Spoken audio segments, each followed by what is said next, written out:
Oh bébé Nyoso.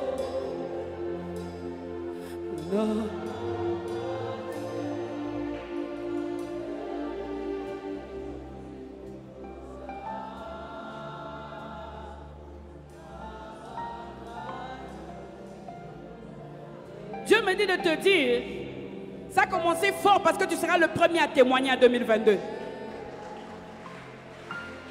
Dieu me dit de te dire, ça t'a tellement secoué en décembre, tu entres avec ça au mois de janvier parce qu'il t'a choisi toi pour être le premier à témoigner.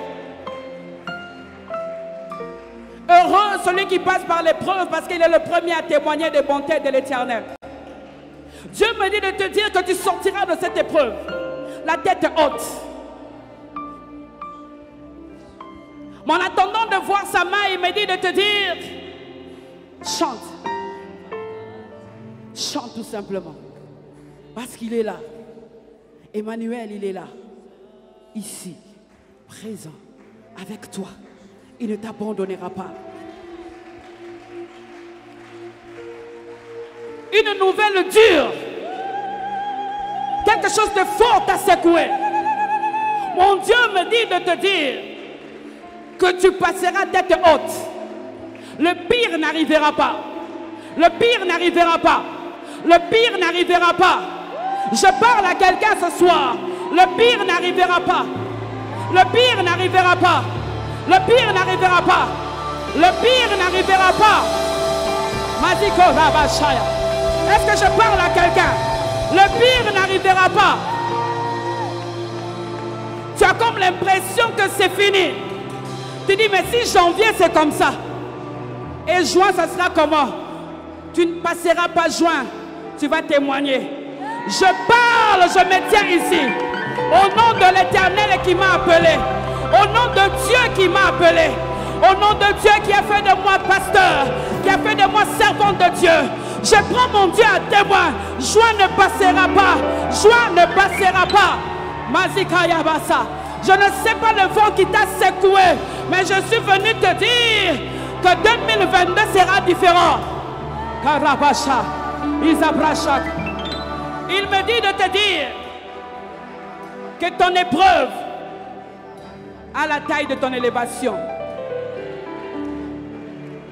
C'est fort, c'est dur. Parce que l'élévation est, on regardera, on dit, ah, ça c'est le doigt de Dieu. Il me dit de te dire que c'est compliqué parce que quand tu vas tenir le micro, tu n'auras plus de mots. Karabashan.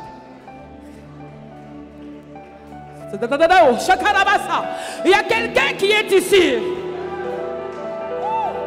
Il entre en 2022 découragé, fatigué. Il me dit de te dire, particulièrement à cette femme-là qui est ici, l'épreuve s'est passée au mois de décembre. Février ne va pas passer. S'il s'agit de toi, écris.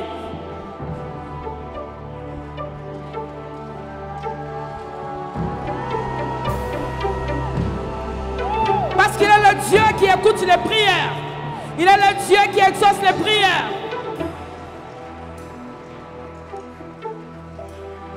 Il y a quelqu'un ici qui est passé même et qui est en retraite. Là où tu es dans ta retraite, là où tu es enfermé. Cette nuit, mon Dieu va te parler. Tu es là. Bien aimé, je ne dis pas des choses pour te faire plaisir. Mais je dis ce que je sens dans mon cœur. Alors chante avec moi. Emmanuel est là. Emmanuel est là, ici présent avec moi. Emmanuel est là.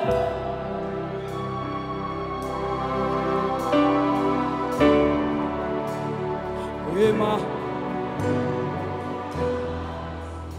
présent avec moi. Emmanuel est là. Il est avec toi, bien-aimé. Emmanuel est là. Présent avec moi. Emmanuel est là. Emmanuel est là, chante. Emmanuel. Présent avec moi. Emmanuel est là. Je veux que tu le déclares. Emma. Crie très fort. Crie. Avec moi. Emmanuel est là.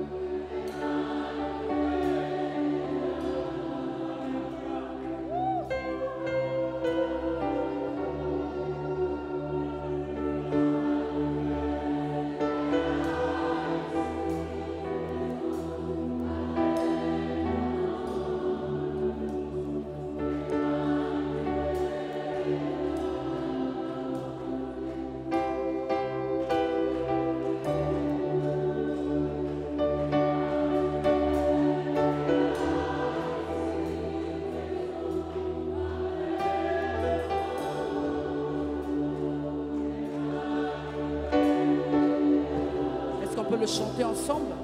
Emmanuel est là. Emmanuel est là, ici présent avec moi. Emmanuel est là.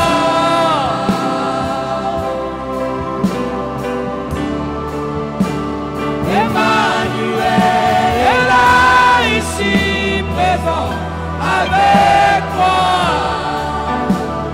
Emmanuel est là.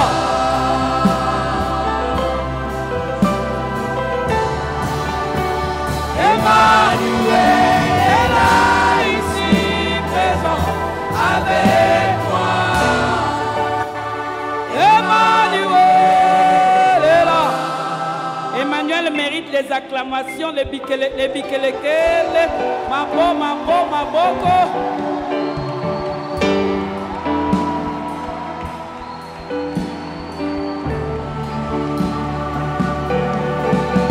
Tu peux faire plus que ça.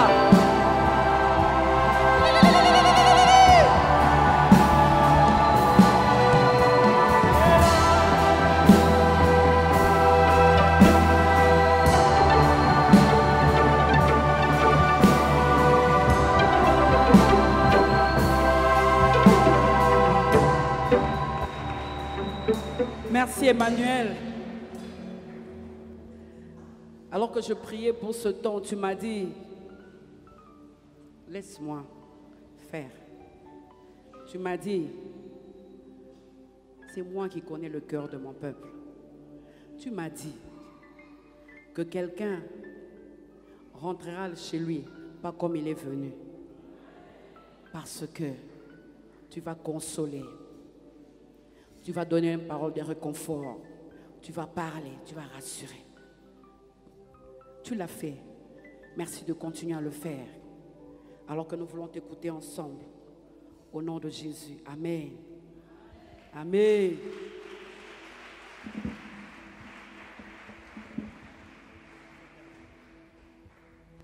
Illumine les yeux de mon cœur. Illumine les yeux de mon cœur. Merci au Seigneur qui me donne la force encore de me tenir devant vous ce soir. Merci au pasteur pour la confiance. Toujours et toujours, je le remercierai. Merci aussi à vous d'être venus. Illumine les yeux de mon cœur, c'est ça le thème que nous sommes en train de développer pendant 4 jeudis du mois de janvier. Et nous sommes à notre 2e jeudi, que nous avons appelé jeudi prémisse.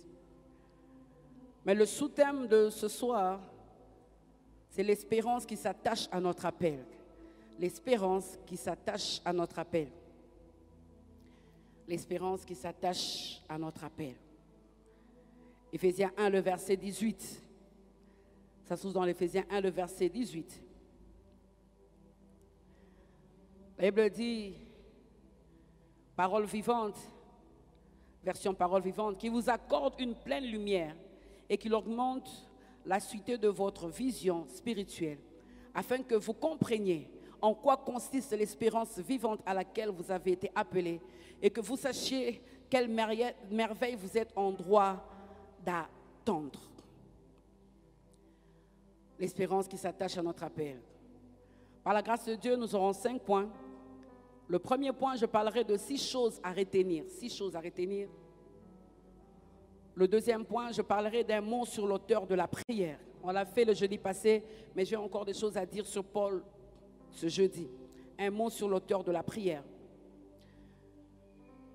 Troisième point, 2 vérités relatives à l'espérance de notre appel. 2 vérités relatives à l'espérance de notre appel, de ton appel. 4, 3 préalables à savoir sur l'espérance de ton appel. 3 préalables à savoir sur l'espérance de ton appel.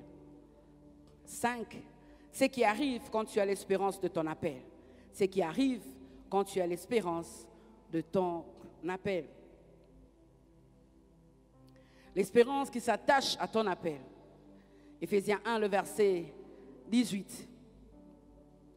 Au début, lorsque vous lisez Éphésiens 1, au verset 17, Paul est en train de parler de l'esprit de sagesse et de révélation.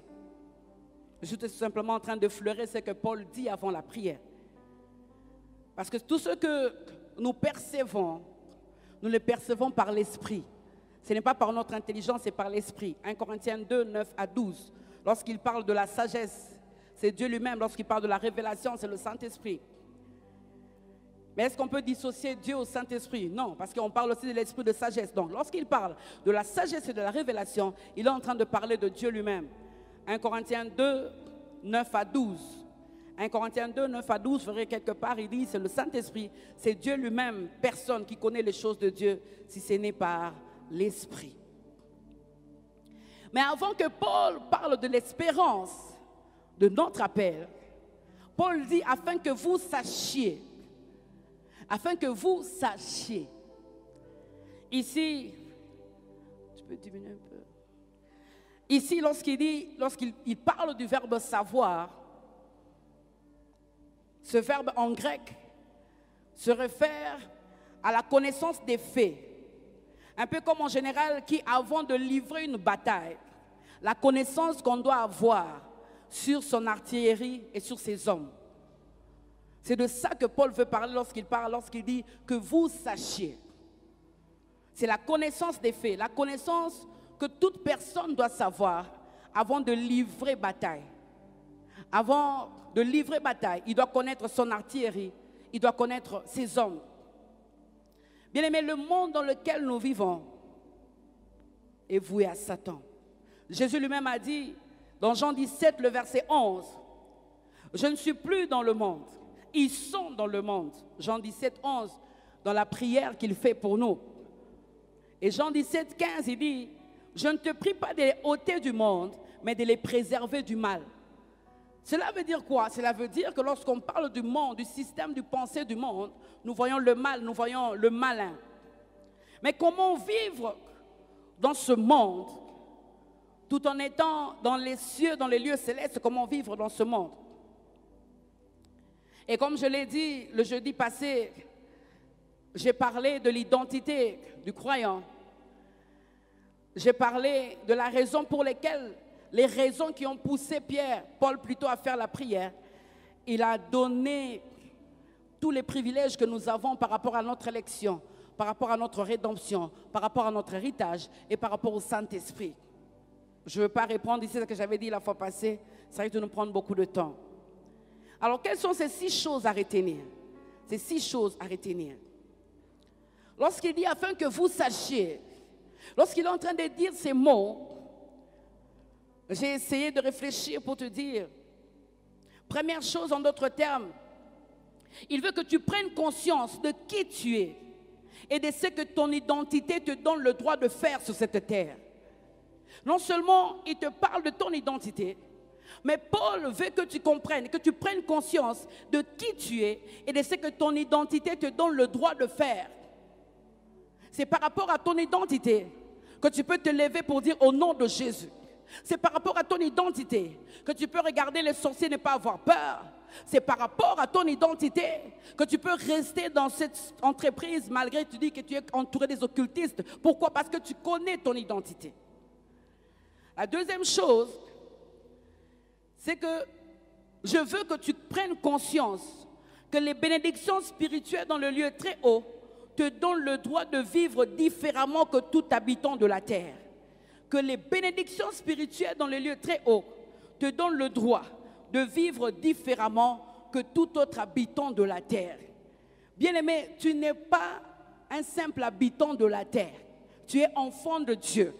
Tu as tous les privilèges. Tu as tous les droits. C'est pour cela il y a des choses que tu dois faire, il y a des choses que tu ne dois pas faire. Mais ici, c'est surtout par rapport aux droits, aux choses qui te reviennent, aux choses que tu peux réclamer à Dieu. Que tu prennes conscience que les bénédictions spirituelles dans le lieu très haut te donnent le droit de vivre différemment que tout autre habitant de la terre.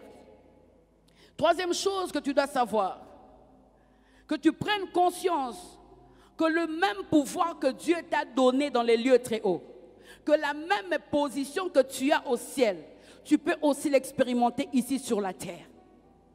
Que tu comprennes que le même pouvoir que Dieu t'a donné, la même position que tu as au ciel, Dieu veut que tu l'expérimentes ici aussi sur la terre.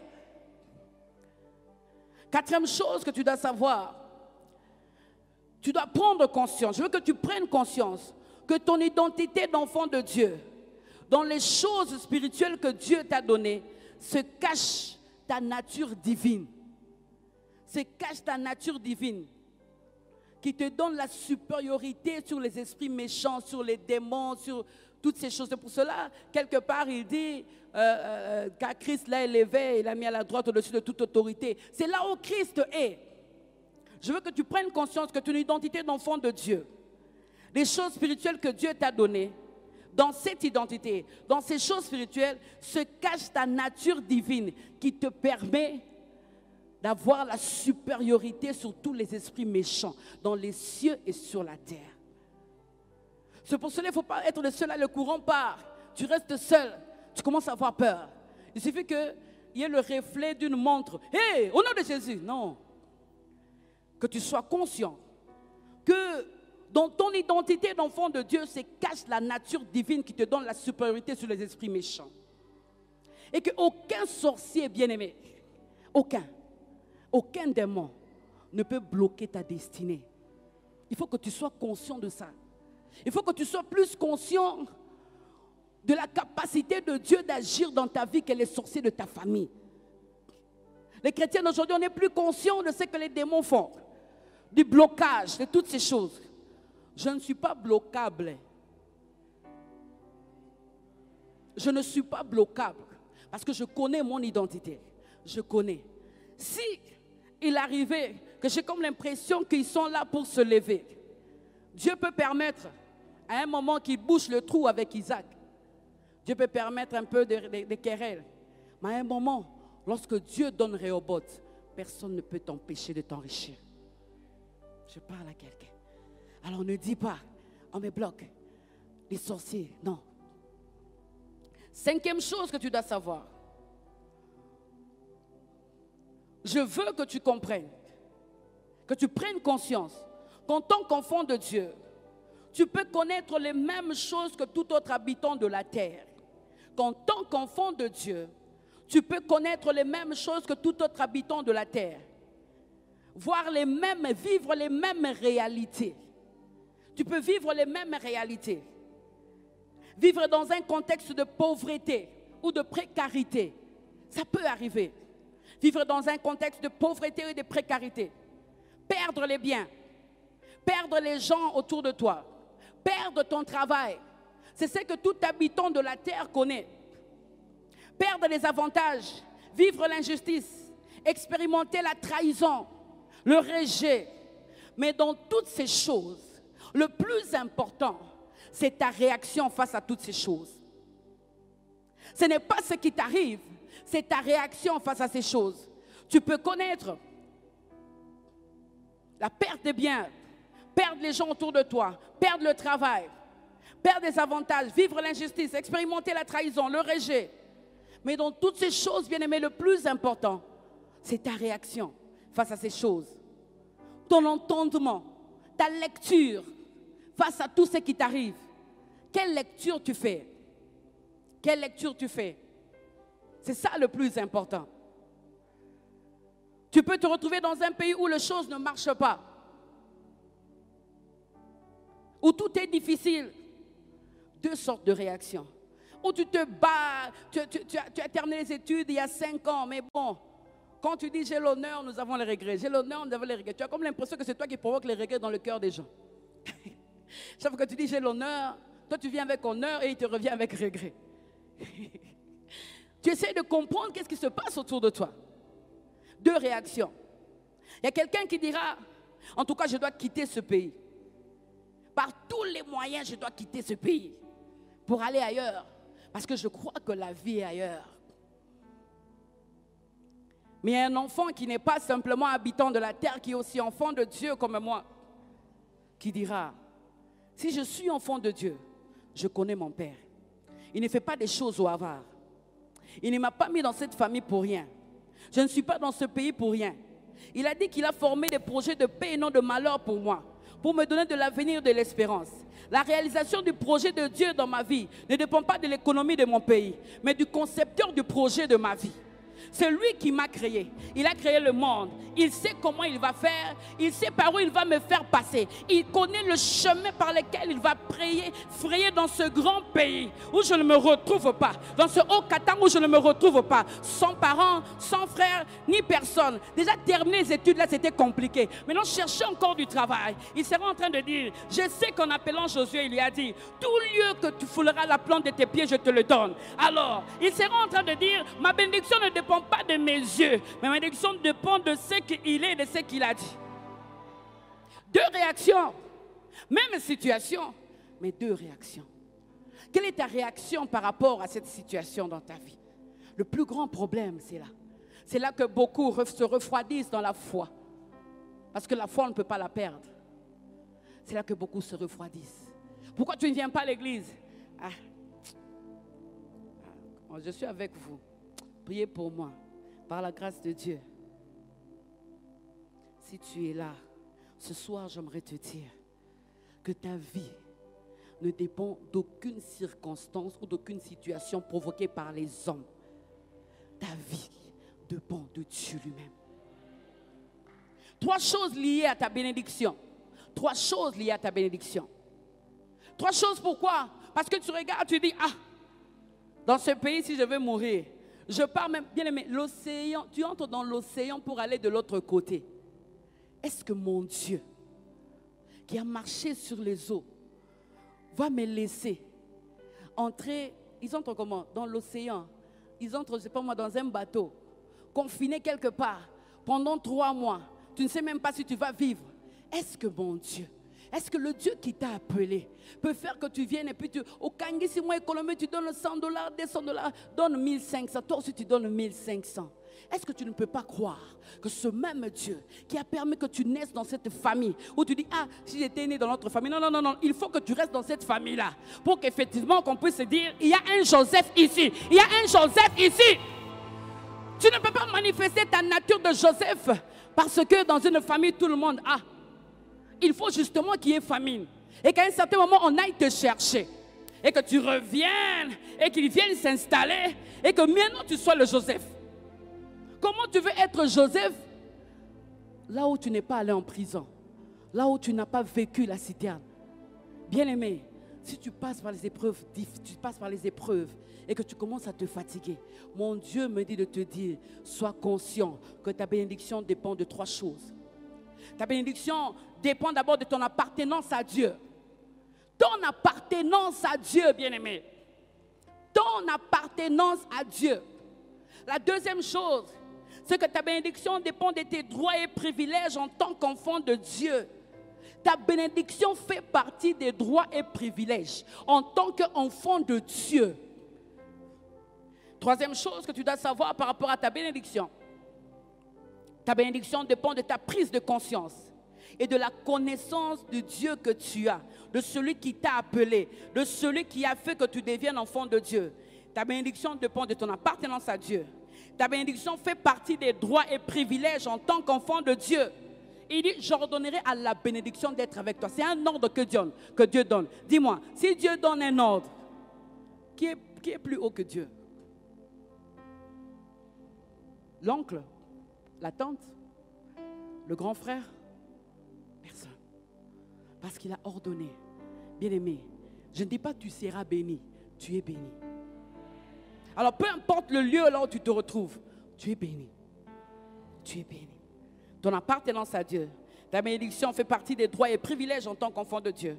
Et ta bénédiction dépend de ta prise de conscience, de la connaissance que tu as de ton Dieu, de celui qui t'a appelé. Bien-aimé, lorsque ta vision est affectée, ton entendement est affecté par la pensée de Dieu sur toi, sur ta personne, beaucoup de choses changent.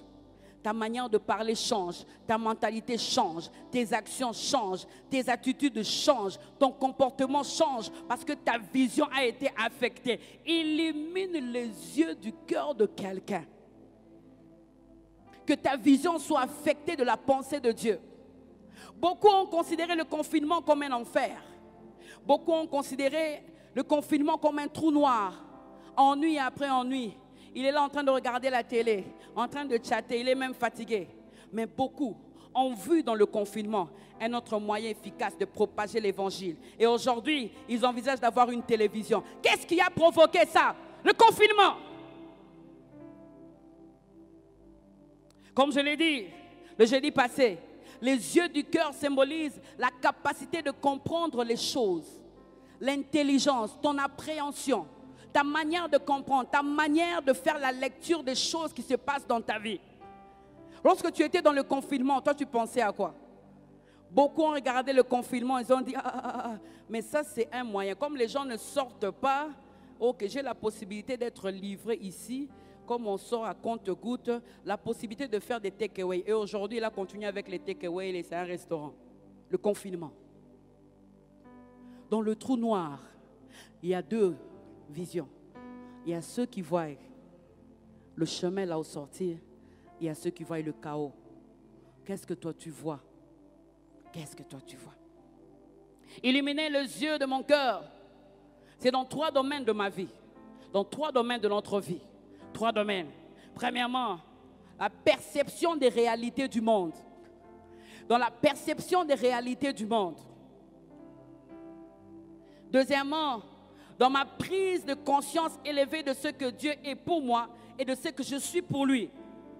Dans ma prise de conscience élevée de ce que Dieu est pour moi et de ce que je suis pour lui. Troisièmement, dans ma compréhension des épreuves de la vie. La perception des réalités du monde. 2. Ma prise de conscience élevée de ce que Dieu est pour moi et de ce que je suis pour lui. Et troisièmement, ma compréhension des épreuves de la vie. Deuxième point, un mot sur l'auteur de la prière. C'est Paul qui prie. Il dit, ce n'est pas une prière ponctuelle, c'est un désir ardent. Il dit, je ne cesse de faire mention de vous dans mes prières. Donc il le fait sans cesse. Pourquoi? Parce qu'il a reçu le mandat devant le roi Agrippa. Acte 26, 17 à 18.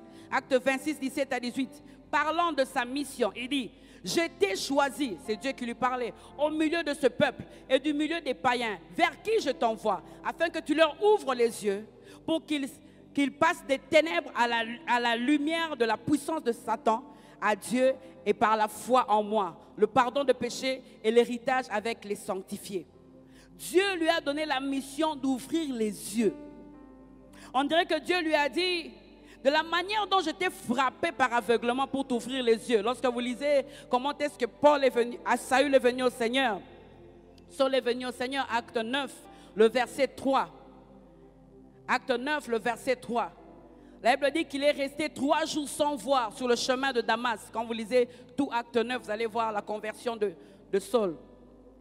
Lorsqu'Ananias a prié pour lui, acte 9, le verset 18. La Bible dit, au même instant, il tomba de ses yeux comme des écailles et il recouvra la vue. Bien-aimé, le jour où tu as reçu Christ, tes yeux ont été ouverts. C'est pour cela Paul prie pour eux. Il ne dit pas ouvre les yeux, parce que les yeux sont déjà ouverts, mais il dit qu'ils soient illuminés, éclairés à la lumière de ta parole. Non à la lumière du monde qui considère la bénédiction qui est attachée à un lieu, mais à la lumière de la parole de Dieu qui considère que la bénédiction n'est pas attachée au lieu, mais plutôt que la bénédiction réside dans la vie du croyant. C'est moi qui est porteur de la bénédiction. Je suis porteur de la bénédiction. C'est moi qui rend fécond toute terre appelée aride. C'est moi qui transforme la vallée des Baca en un lieu plein de sources. Psaume 84, le verset 6. C'est moi qui transforme toutes choses. Il ne veut pas dire ouvre les yeux parce que les Éphésiens ont déjà connu Christ. Ils connaissent Christ. Mais il y a des choses qui font qu'ils ne comprennent pas très bien. C'est pour cela qu'il dit illumine les yeux de leur cœur. C'est ça la mission qu'a reçu Paul. Paul, c'est comme ta conversion. Les écailles sont tombées. Paul commence à regarder les chrétiens différemment. Paul qui tuait, maintenant lorsqu'il regarde le chrétien, il l'appelle mon frère. Parce que les écailles sont tombées. Mais Dieu ne s'est pas arrêté là. Il a continué à illuminer les yeux du cœur de Paul. C'est pour cela, il pouvait entrer dans les révélations profondes. Il pouvait connaître des choses que les hommes ne connaissaient pas.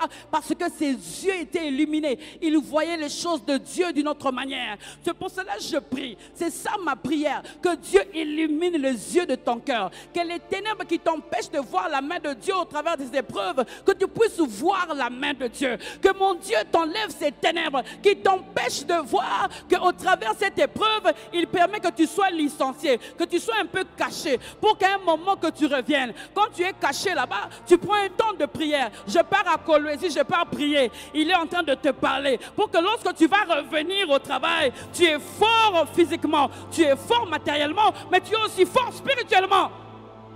Parce que le combat va continuer. Le combat ne va pas s'arrêter. Le combat, bien-aimé, ne s'arrêtera pas. Si tu n'as pas les yeux de Dieu, tu vas abandonner. La même mission, il a donné à Jésus, sortir des ténèbres à son admirable lumière. Bien-aimé, dans le monde, il n'y a pas de clarté. Il n'y a pas de lumière dans le monde. Si quelqu'un veut te dire, viens, je veux que tu voies certaines choses que tu n'as jamais vues. Dis-lui, les choses que je n'ai jamais vues se trouvent en Jésus. C'est lui qui est la lumière. C'est lui qui est la clarté. C'est la mission même de l'Église. Amener des gens des ténèbres à l'admirable lumière. C'est moi. C'est moi qui possède Christ. Il me rend capable avec sa parole. Pourquoi? Parce que lorsque sa parole est avec moi, même si vous allez me jeter dans le désert. J'aime Jérémie 17, le verset 8. Bien-aimé, mémorise ce verset. Jérémie 17, 8 dit, il est comme un arbre planté près des eaux et qui étend ses racines vers le courant. Il n'aperçoit pas la chaleur quand elle vient et son feuillage reste vert. Dans l'année de la sécheresse, il n'a point de crainte et il ne cesse de porter de fruits. Alors arrête d'envier autour de toi les gens qui s'enrichissent, les gens qui tuent pour s'enrichir, parce qu'ils n'ont pas la bénédiction. Eux, ils sont en train d'aller vers la bénédiction. Mais toi, tu possèdes la bénédiction en toi. C'est toi qui amènes à la bénédiction. C'est toi qui transformes. Bien-aimé, est-ce que tu sais qu'avec Dieu, même là où je suis ici, il peut faire germer un arbre? Est-ce que tu sais que Dieu est capable? C'est moi là où tu es là, en sortant ici, un coup de fil d'un dossier que tu as laissé il y a 3 ans. Il faut que tu sois conscient que Dieu est prêt à intervenir dans ta vie à tout moment. À tout moment. 2 vérités relatives à l'espérance de notre appel. 2 vérités relatives à l'espérance de notre appel. En parlant de l'espérance attachée à l'appel, 2 choses. 1. Ça se rapporte à ton passé. Ton espérance vient de ton salut, vient de ton appel en Jésus-Christ. Cette espérance, le commencement de ton espérance commence lorsque tu reçois Christ comme Seigneur et Sauveur. C'est lorsque tu acceptes l'appel. Romains 1,6, parmi lesquels vous êtes aussi, vous qui avez été appelés par Jésus-Christ. Romains 1,6. Romains 8,30. Et ceux qu'il a prédestinés, il les a aussi appelés. Et ceux qu'il a appelés, il les a aussi justifiés. Éphésiens 4, le verset 1. Marchez d'une manière digne de la vocation qui vous a été adressée. Éphésiens 4, 1. 2 Timothée 1, le verset 9. Dieu nous a adressé une sainte convocation, selon son propre dessein, selon la grâce. Vous lisez jusqu'à la fin. Et en grec, lorsqu'on parle d'appeler, phonéo, ça veut aussi dire envoyer, convoquer, appeler hors d'eux, appeler par un nom. Bien-aimé, tu es appelé hors du monde. Tu es convoqué par Dieu pour manifester les caractéristiques d'enfant de Dieu sur la terre. Tu es appelé enfant de Dieu pour manifester ta position dans le lieu très haut ici sur la terre. Que les gens comprennent qu'en fait, toi tu viens parce que tu as des positions, parce que tu connais celui-ci, tu connais celui-là. Moi en fait quand je viens, je n'ai pas de garde du corps. Je n'ai personne. Je prends le taxi comme tout le monde ou je prends ma voiture comme tout le monde et puis je viens. Mais je ne comprends pas que tu as peur de moi. Pourquoi? Parce que je sais que je porte le Shekinah de Dieu en moi. Bien-aimé, tu portes quelque chose de fort. Alors ne t'effraie pas devant tous les manigances de l'ennemi. Ne t'effraie pas devant tous les hommes qui se croient forts. Un seul est fort, il s'appelle Jésus. Deuxième chose, vérité relative à l'espérance de notre appel. L'espérance selon la Bible est l'assurance absolue de la victoire en Dieu que nous possédons. L'assurance absolue de la victoire en Dieu que nous possédons dans toutes les circonstances. Lorsqu'on parle de l'espérance selon la Bible, c'est l'assurance absolue de la victoire en Dieu que nous possédons en toutes circonstances. Romains 8, le verset 24. Car c'est une espérance que c'est par espérance que nous sommes sauvés. Or, l'espérance qu'on voit n'est plus espérance. Ce qu'on voit, peut-on l'espérer encore? Éphésiens 4, le verset 4. Vous avez été appelés à une seule espérance par votre vocation. Éphésiens 4, le verset 4. Colossiens 1, le verset 5. L'espérance qui vous est réservée dans les cieux. Colossiens 1, le verset 5. En d'autres termes, je vais prendre ici la parole du pasteur Atom parce que je me suis vraiment inspiré d'une de ses prédications qui avait presque le même thème. Il disait que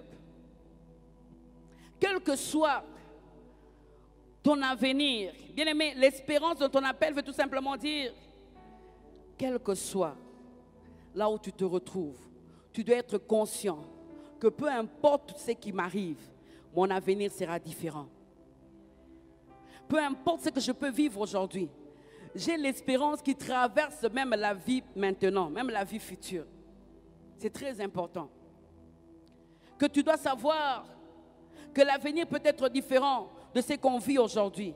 Mais ton avenir n'a rien à voir avec l'endroit où tu es né.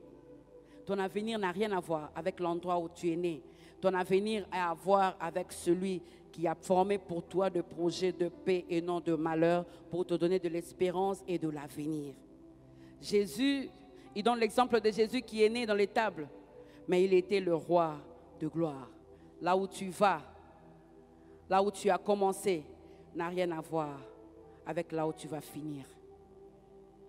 Tu as commencé peut-être dans le manque, tu as commencé dans les difficultés, mais là où tu vas finir, bien-aimé, c'est la gloire. La gloire ici sur la terre et la gloire au ciel. C'est pour cela qu'il dit, ne craignez pas celui qui peut tuer le corps. Pourquoi? Parce que tu es même au-delà de la mort. Donc la gloire te poursuit même jusque dans l'éternité. C'est ce que Paul est en train de dire, l'espérance de notre appel. 3 préalables à savoir par rapport à l'espérance de notre appel. 3 préalables.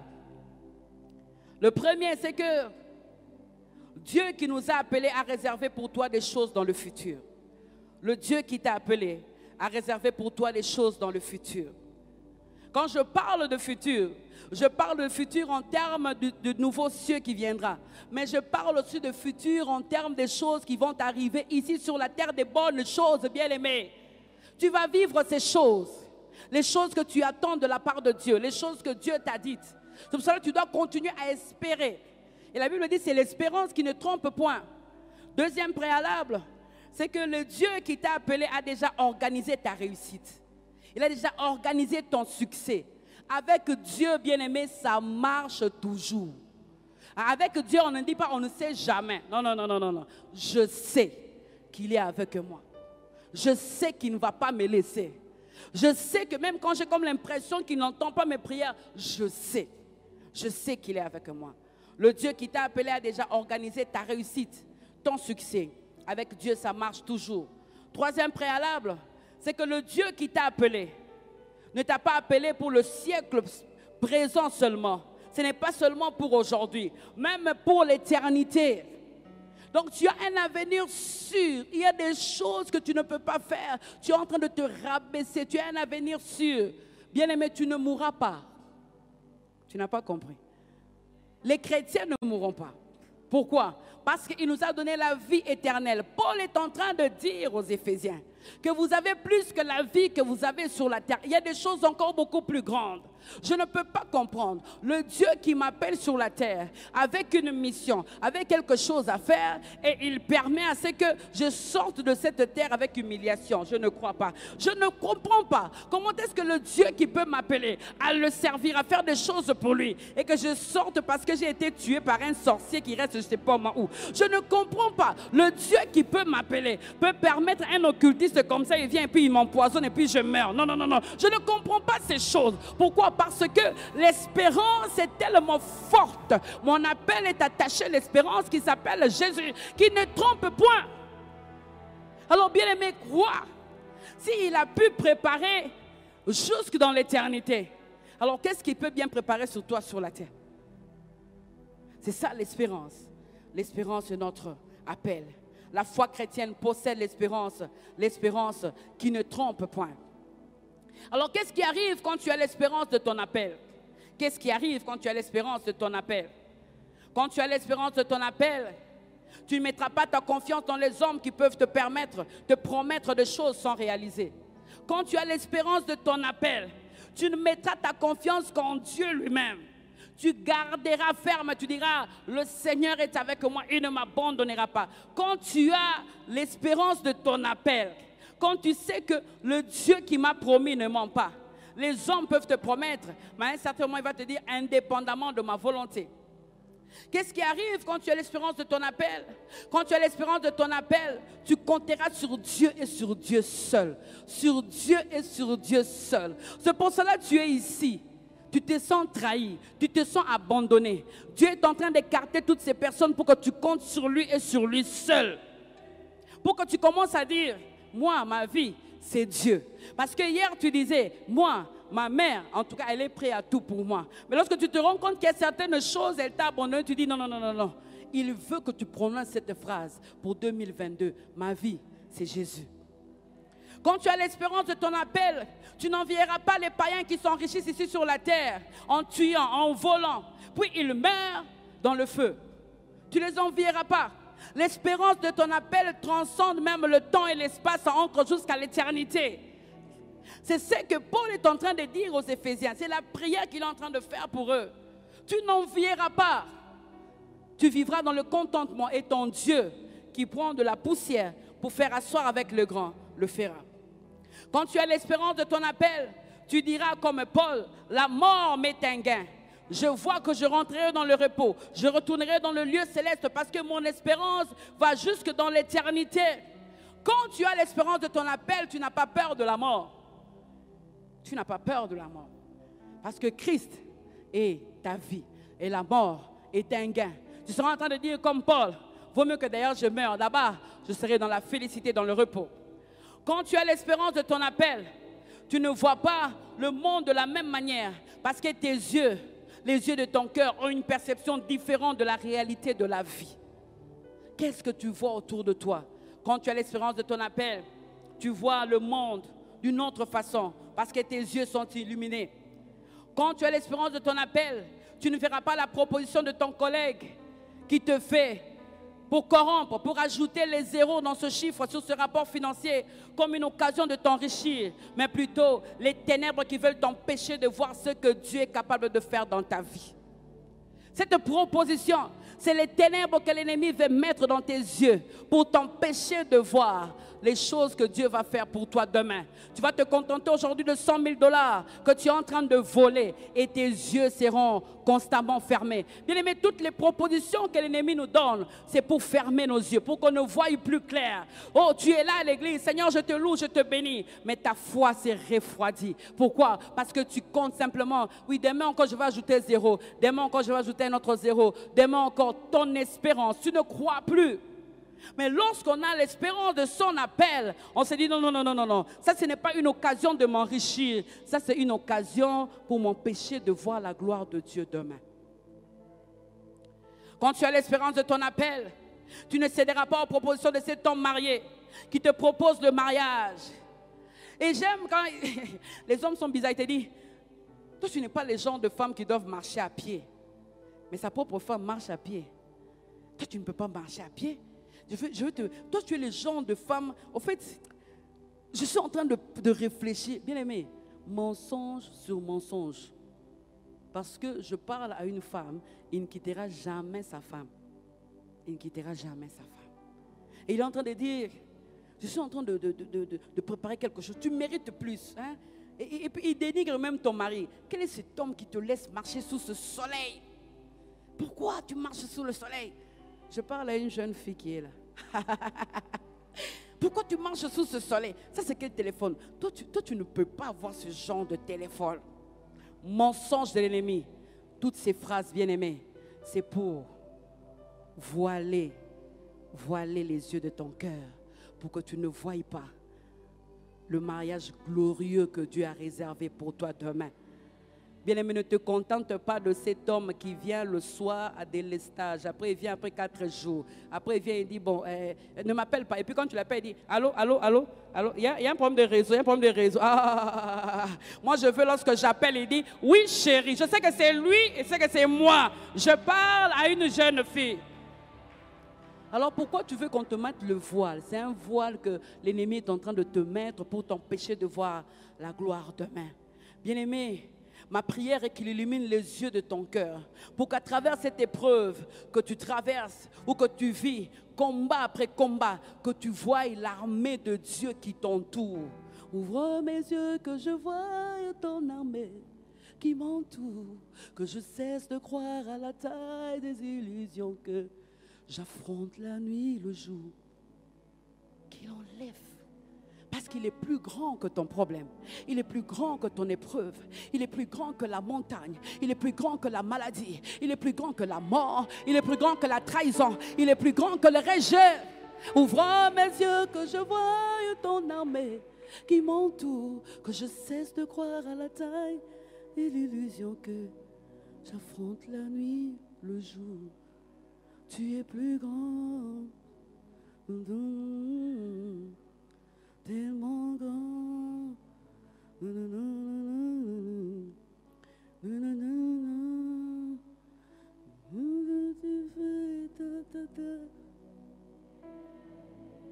Plus grand. Il est plus grand, bien-aimé. Il est plus grand. Il est plus grand.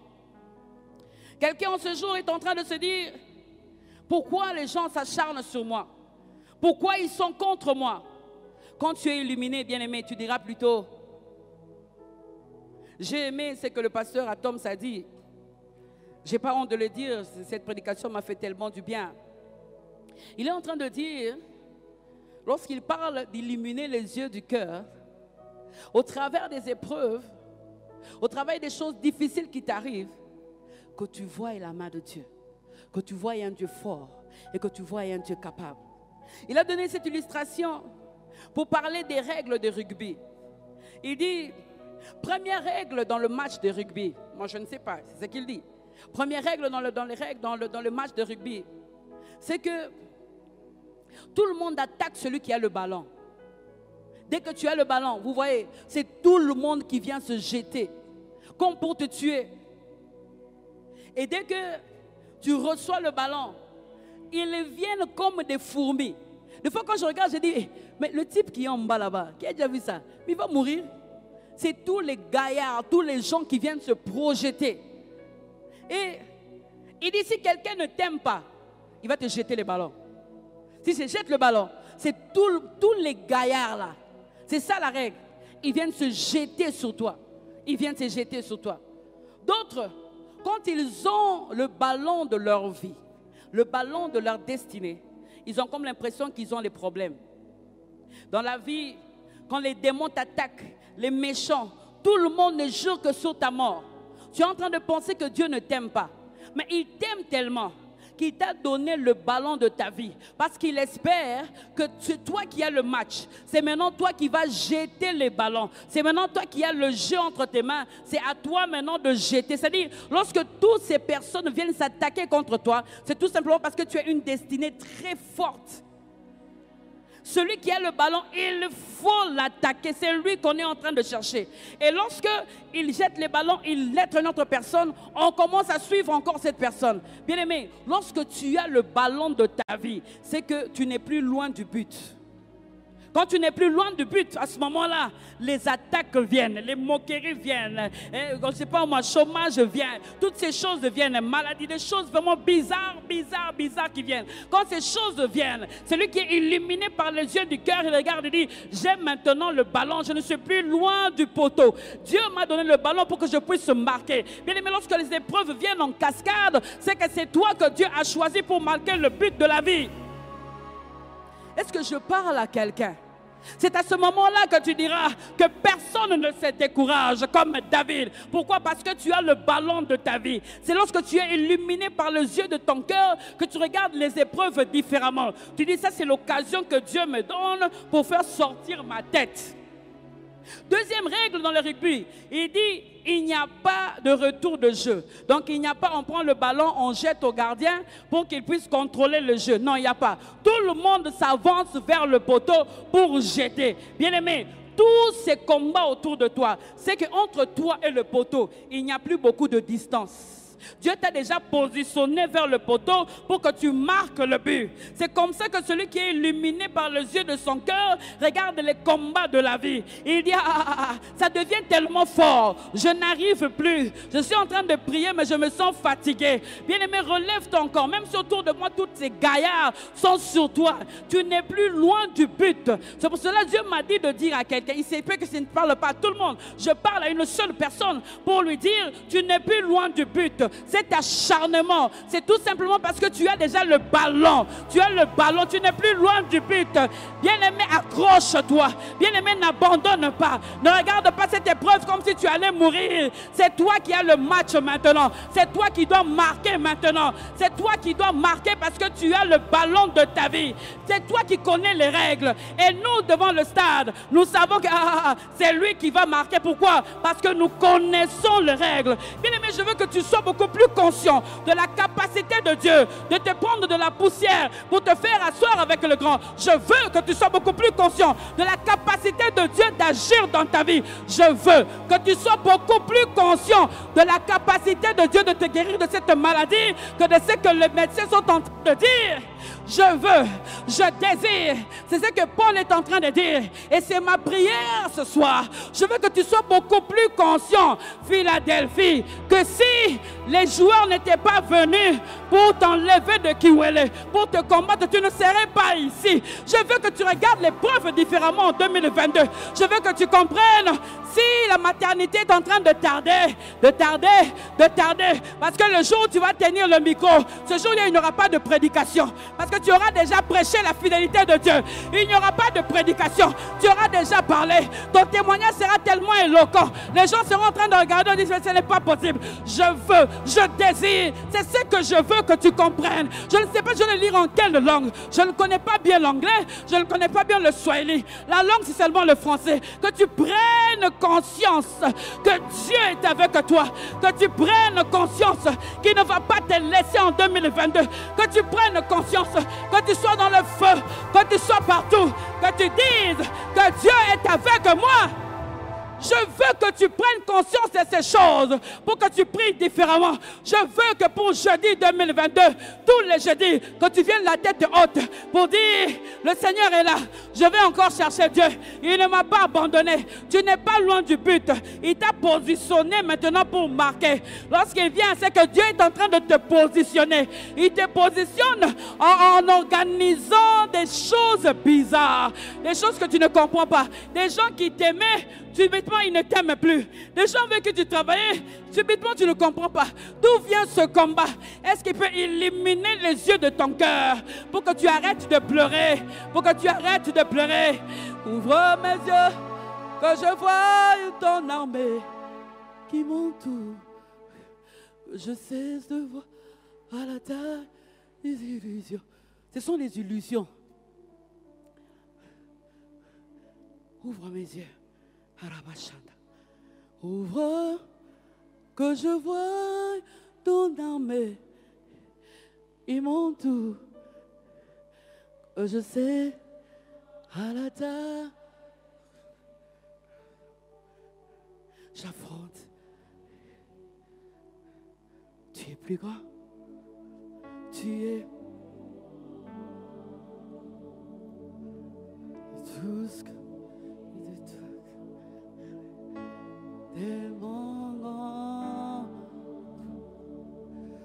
Est-ce que l'on dissipe? Il est plus grand que les mots dictionnaires. Il est très grand, tellement. Tout ce que tu fais.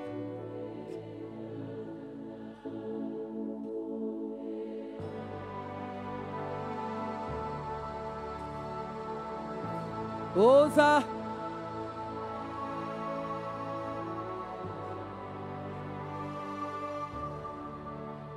Osa. Mon aîné Azali. Mo.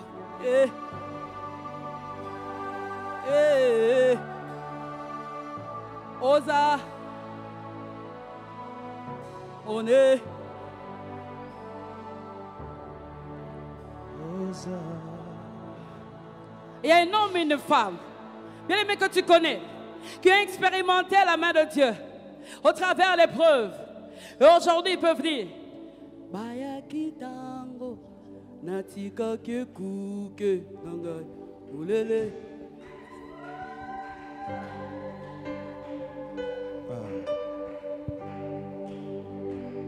Baya kitango natika ke kuke nanga ulele.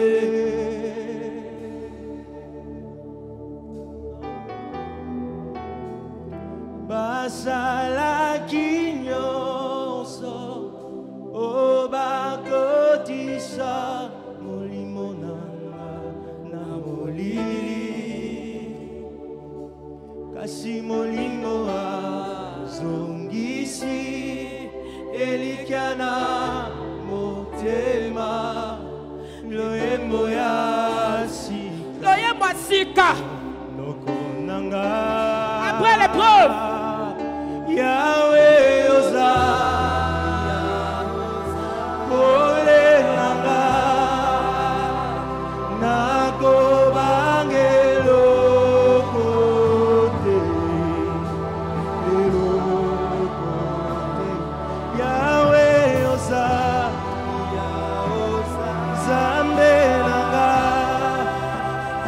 Nako banga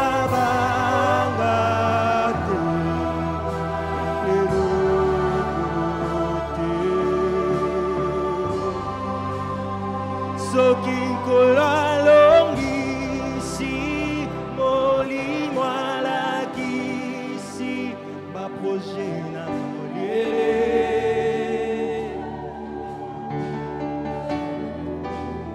juste un temps de répit leur équipe est remplie baproje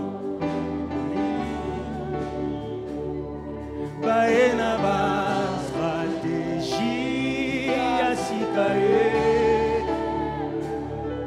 Bae pena